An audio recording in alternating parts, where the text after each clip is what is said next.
Yang mengatakan itu di brainwash adalah manusia-manusia munafik semua tuh. Nggak tahu persoalan langsung menuduh. Jadi ketahuan, oh ini kena pasal ini, oh ini kena benar di brainwash, atau memang sudah disetting. Ya, jadi orang yang membuli saya itu harus tobat. Bertobatlah kau, jangan main tuduh orang. Jadi kalau kita bicara suatu keadilan, suatu hukum, itu harus equal, harus berimbang. Nggak bisa satu sudut atau satu sisi atau satu angle, nggak bisa. Makanya tadi kalau saya jadi pengacaranya Ibu Ami, orang-orang yang merugikan Bu Ami, saya akan kirimkan surat somasi ataupun klarifikasi.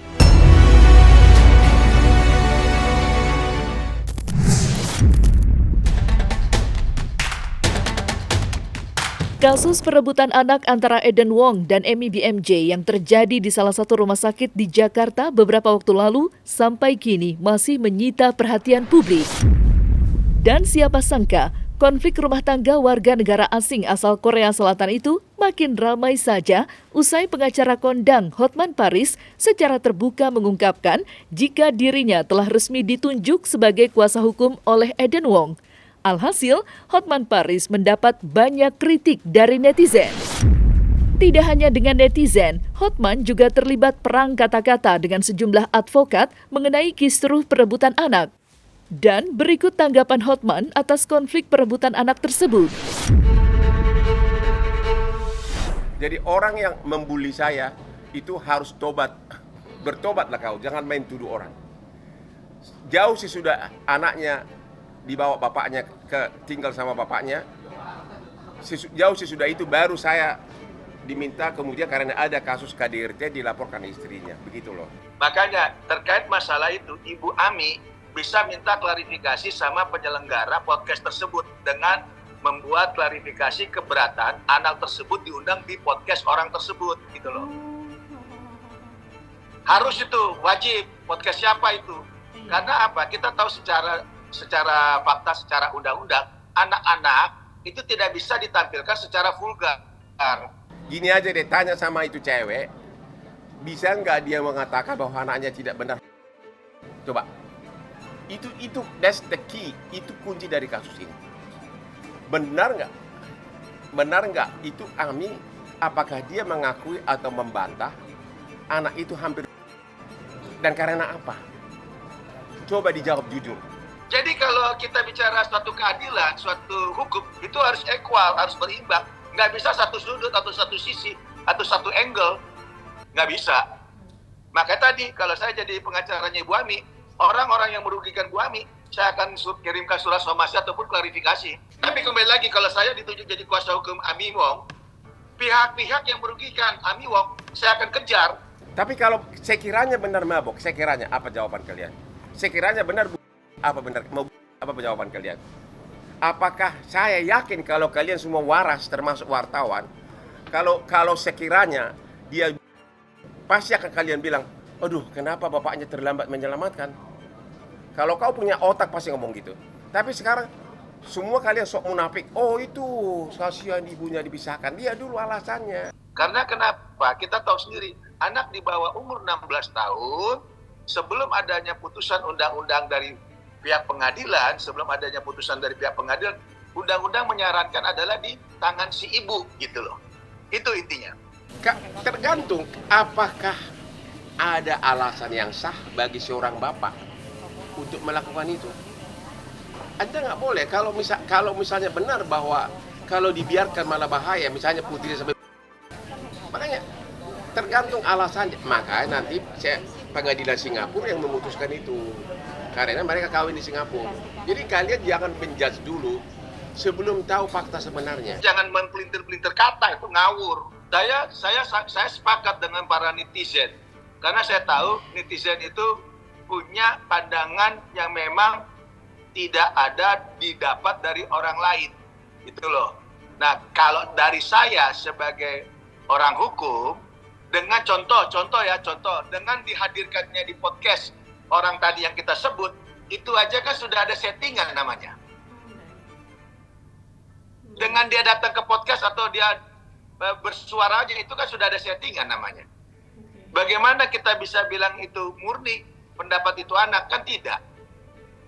Karena yang punya bicara itu bukan anak, yang secara undang-undang itu diatur usia yang dianggap dewasa untuk bersuara itu adalah kalau keperdataan itu di atas umur 21 tahun. Jadi ketahuan, oh ini kena pasal ini, oh ini kena benar di brainwash, atau memang sudah disetting. Yang mengatakan itu di brainwash adalah manusia-manusia munafik semua tuh. Nggak tahu persoalan langsung menuduh. Jadi ya rasanya ya yang salah yang sono gitu. Tapi kalau ada yang bela yang sono dengan kaliber yang sendiri nggak ada persoalan juga. Ya hukum kan ada yang saling membela kan. Cuman memang menempatkan persoalan dalam duduknya itu penting. Jadi jangan membela membabi buta karena dibayar atau apa, jangan. Ya lihat juga sisi humanisnya, kemanusiaannya, lihat juga sisi psikologisnya, lihat juga bagaimana hukum yang berlaku. Ya apa wajar ada orang nggak dikenal mengambil anak orang, kan nggak wajar. Kriminal itu jangan dibela yang begitu-begitu. Terus apa salahnya pengacara? Memang pengacara kami diciptakan untuk itu. Pengacara itu diciptakan untuk orang bermasalah hukum. Pengacara itu diciptakan bukan untuk orang suci. Ya inilah, saya nggak mau tahu tuh siapa pengacaranya. Tapi menurut hemat saya sebagai lawyer ya, pengacara harus equal. Pengacara harus adil. Pengacara boleh membela kliennya, tapi yang dibela adalah hak-haknya, bukan pidananya. Yang kalau betul-betul terjadi kita bela juga. Enggak, tetap etika prosedur hukum itu berjalan berlaku. Katakanlah benar kalau benar, katakan salah kalau salah. Hak-hak daripada kliennya itu yang kita perjuangkan, apa haknya. Tapi bukan status hukumnya. Kalau dia sudah melakukan suatu perbuatan tindak pidana, contohnya melakukan pembunuhan, masa kita bela dia bilang bahwa dia tidak membunuh, padahal sudah membunuh. Ini bukan seorang pengacara yang benar. Pengacara harus netral. Harus melihat dari sisi nurani juga. Harus bisa juga melihat dari sisi kemanusiaan. Harus juga bisa melihat dari sisi hak-hak daripada orang lain. Jangan tabrak hak orang lain hanya kepentingan daripada kita dengan klien. Ini nggak benar. Siapapun pengacaranya. Menurut hemat saya seperti itu. Jadi wajar saja kalau dunia-dunia khususnya para wanita ya, atau ibu-ibu mencermati masalah ini ribut semua, ya wajar-wajar saja. Kok seperti itu? Apapun status daripada si wanita yang namanya Ami BMG ini, lo nggak boleh dong. Itu kan hak dia. Salahnya di mana? Apakah dia pernah melakukan kekerasan terhadap si Aden Wong? Terus apa dasarnya Aden Wong mengambil semua anak-anaknya? Jadi pengacara itu diciptakan bukan untuk membela orang yang pengacara itu diciptakan untuk membela orang bermasalah hukum. Salah dong. Kalau misalnya pengacara mengaku, oh saya pengacara anak, ya salah yang begitu. Karena apa? Hak terhadap anak itu hak dari ibunya. Ketika kita mau ngakuin sebagai pengacara anak itu, ya kita harus bicara sama ibunya sebagai pengampu anak. Ibunya ngasih kuasa hukum perwalian, baru bisa. Kan yang punya hak ibunya. Suaminya juga belum punya hak itu. Anak di bawah umur. Walaupun dia warga negara asing ya, tapi kan dia kejadiannya di Indonesia. Jadi saya tidak pernah melakukan apapun terkait dengan pemisahan seorang ibu dengan anaknya. Itu urusan mereka. Oke? Tapi karena saya sudah ditunjuk resmi dalam kaitan di kasus di Polda, saya nggak bisa mundur. Lu mau ngomong apapun, saya nggak akan mundur. Lu mau unfollow gua pun, saya nggak mau mundur karena saya tidak hidup dari Instagram. Saya sudah sukses, saya sudah kaya, tapi begitu dari klien saya akan bela sebatas profesionalisme, tanpa membohongi diri, tanpa memfitnah, tanpa memalsukan apapun. Murni profesional. Kalau dia salah, silahkan salah. Itu loh. Tapi kalau suruh saya mundur, nggak ada alasan untuk mundur.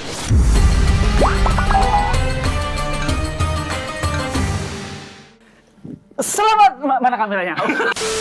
Menurutmu musik itu halal atau haram? Wah, gue susah tuh jawabnya tuh. Coba. Serius? Bisa, coba. Oh, ada yang bisa. Bisa. Masa nggak mau dicoba? Ayo dong. Coba dong. Menangis tapi ku terima semua keputusan yang telah kau buat. Satu yang harus kau tahu, Tolong di stop. Di stop dong mas, tolong mas. Jangan, Dan lu tuh masih merinding. Aduh ya Allah.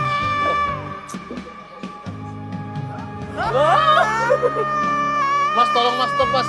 Panas. Panas.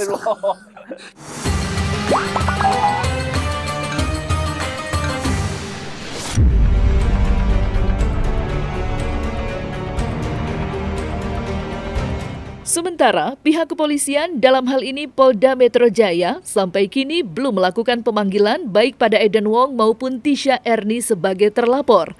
Ya, keduanya resmi dilaporkan oleh Emi BMJ usai peristiwa perebutan anak di salah satu rumah sakit di Jakarta. Keputusan Emi BMJ yang menempuh jalur hukum mendapat banyak dukungan dari sejumlah kalangan. Yang artinya dalam kasus konflik rumah tangga tersebut, sepertinya publik lebih menaruh simpati pada Emi BMJ yang menurutnya sedang berjuang untuk mendapatkan anak-anaknya yang kini telah dibawa oleh Eden Wong entah kemana. Menanggapi laporan yang dibuat Emi BMJ, lagi-lagi Hotman dan sejumlah advokat berbeda pandangan. Terlebih, Hotman sudah berada di pihak Eden Wong. Lantas, seperti apa Hotman dan advokat lain dalam memandang langkah hukum yang ditempuh Emi BMJ? Dan kenapa pula sampai kini polisi belum memanggil terlapor? Benarkah Eden Wong dan Tisha Erni bisa dijemput paksa? Hello everyone.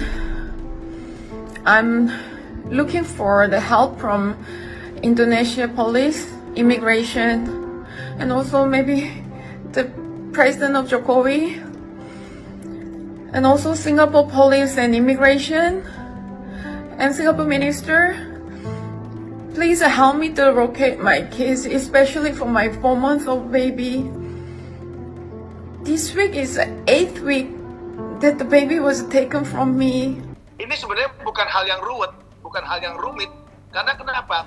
Ini ada dua warga negara, Singapura dengan Korea, tapi berkonflik di Indonesia, melibatkan orang Indonesia. Nah, orang si Indonesia ini yang sampai saat ini itu selalu di belakang atau berpihak kepada si Eden Wong. Dengan motivasi yang kita tidak tahu itu adalah haknya si perempuan tersebut, warga lokal tadi, warga negara Indonesia. Makanya apa yang dilaporkan sama Ibu Ami di Polda Metro Jaya itu sudah paling benar. Emang laporan polisinya belum diproses gara-gara suaminya di luar negeri, udah dipanggil.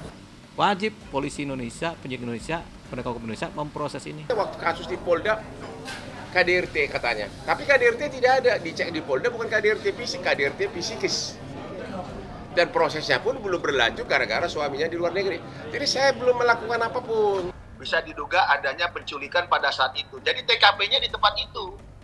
Nah, kejadian tarik-menarik anak dibawa kabur ke atas itu kan ada videonya tuh. Betul nggak? Betul nggak? Dan itu sampai saat ini kan hilang. Itu anak dari awasan ibunya. Itu bisa dikenakan pasal penculikan. Dan ancamannya juga tinggi, nggak bisa main-main. Itu hampir sekitar 10 tahun itu. Jadi makanya tadi saya bilang, Polda harus cepat memanggil pihak-pihak yang memang diduga ada terlibat dalam perkara ini, di dalam pusaran ini. Jangan malah didiemin gitu. Polda segera layangkan panggilan kedua sampai ke panggilan ketiga kali. Kalau tidak 3 kali berarti sudah bisa dijemput paksa. Ya, saya kan pengacaranya di Polda. Saya suka, dia telepon saya tahu dia di Malaysia, saya nggak tahu di mana di Malaysia. Hanya terkait ditanyakan kasus Polda gimana, saya bilang belum ada panggilan kecuali kalau kau datang ke sini. Saya nggak ikutan apapun kasus, karena mereka bisa itu sudah lama sebelum aku ditunjuk untuk yang di Polda. Gua nggak ikutan apapun. Ini merespon gitu loh, jangan dibiarkan terlalu lama. Pihak-pihak yang memang terlibat itu wajib dipanggil. Kalau dia nggak hadir tanpa ada keterangan, jemput paksa. Kalau sudah 2 atau 3 kali panggilan tanpa ada keterangan, itu pertama kalau kita bicara pidana. Nah, kalau bicara terkait gugatan yang ada di Singapura, itu kan terkait keperdataan. Kalau memang gugatan di Singapura, kita bisa pastikan sebagai pengacara juga bahwa sebagai praktisi hukum bahwa di sana itu terkait gugatan keperdataan. Berarti perkawinannya ada di Singapura antara 2 warga negara, Korea dengan Singapura. Di sana kan begitu. Nah, terkait nanti masalah anak, nah anak ini kan ada beberapa anak yang dimiliki mereka berdua Kita tunggu nanti putusan pengadilan. Tadi bilang, oh, termasuk pengacara-pengacara itu semua tuh. Makanya saya bilang pengacara yang bilang aku menantang Hotman, ya udah tunggu giliranmu akan sukses seperti Hotman. Untuk sekarang nontonlah kesuksesan Hotman, nonton Lamborghini gua, nonton Aspri gua. Kau belum sanggup, tunggulah. Sekarang ini kau terus sibuk nonton kelakuan Hotman, menunggu kapan Hotman berbuat kesalahan. Itulah itu pengacara-pengacara muda. Mereka menonton kapan Hotman ini salah agar kita viral. Kasus perebutan anak juga semakin pelik setelah artis asal Indonesia Tisha Erni diketahui terlibat ke dalam pusaran konflik. Wanita yang dikenal luas sebagai penyanyi dangdut itu dituding telah menjadi selingkuhan Eden Wong. Alhasil, mantan model seksi itu panen cibiran dan hujatan dari netizen. Menanggapi hal itu, Hotman tidak ambil pusing dengan adanya dugaan perselingkuhan antara Eden Wong dan Tisha Erni. Meski kasus tersebut mendapat banyak sorotan, Hotman tidak bergeming dan tetap pada pendiriannya membela kliennya. Dan berikut tanggapan keras Hotman Paris atas dugaan perselingkuhan yang ramai mendapat sorotan. Alah, sok tahu lu malu-malu ada jutaan kasus kayak gini, apa yang malu sih? Udah deh, jangan usah banyak ngomong deh. Kayak manusia, suci aja lu semua. Tuh lihat 2 apartemen di sana itu lihat tuh ke sana, itu setengah adalah istri simpanan, pacar simpanan. Usah banyak ngomong deh. Jangan terlalu dibesar-besarkan lah. Orang mereka udah pisah ranjang, bagaimana sih? Ya, kayak Indonesia manusia paling bersih aja semuanya. Nggak usah terlalu besar-besarkan lah. Itu tuh, hampir setengah apartemen di seluruh Jakarta itu isinya adalah pacar simpanan. Indikasi kelainan kepribadian di dalam diri dia, si perempuan tersebut. Dan yang terparah adalah dia merasa puas dengan apa yang diambilnya dan itu dilakukan berkali-kali gitu ya. Itu adalah sebuah tantangan buat diri dia, bahwa mengambil hak orang lain, yaitu mengambil barang orang lain, itu merupakan satu kepuasan di dalam diri dia. Parah nggak? Dan dia melakukannya dengan sesadar-sadarnya. Coba bayangkan, harusnya dia berpikir di posisinya si Ami ini, yang orang Korea ini, apabila dia sebagai seorang perempuan udah punya anak dan masih menyusui yang terakhirnya anaknya, diambil oleh orang sama suaminya dan sama si pelakor ini, bagaimana hatinya? Coba apabila kamu tuh di posisi itu, sakit nggak tuh? Sakit kan? Nah, kenapa sih ini perempuan tega? Apa tujuannya? Apakah dia diiming-iming mau dinikahi dan diiming-iming mau mendapatkan sesuatu harta benda? Dan setelah saya cek perempuan ini, ternyata guys, dia adalah seorang pelakor dan dia melakukannya pernah dengan yang lain-lain juga. Saya adalah korban dari perempuan itu, suami saya diambil sama dia dan sebagainya. Nggak tahu dia apakah ada hubungan dengan artis, nggak tahu apakah dia mabuk, gua nggak tahu. Jangan terlalu membesar-besarkan selingkuh, karena kemungkinan besar suami kamu pun selingkuh. Di Indonesia tingkat perselingkuhan paling tinggi di Indonesia dan Malaysia. Sugar daddy paling banyak itu di Malaysia dan di Indonesia. Cek dulu hati suami kamu gimana, jangan terlalu menuduh. Semoga saja nih polisi cepat memeriksa Tisha Erni, ya, cepat mengembangkan kasus ini sehingga ini menjadi suatu bukan menjadi tanda tanya besar buat seluruh Indonesia dan dunia pun semua menonton kasus ini dan mengikuti kasus ini, sehingga jangan ada nih masalah-masalah kasus yang sama seperti ini yang menyangkut dengan orang Indonesia lagi, ya, pelakor mengambil anak dan mengambil suaminya. Ruginya ada juga, karena kan segimanapun saya juga nggak mau dijudge pelakor gitu ya.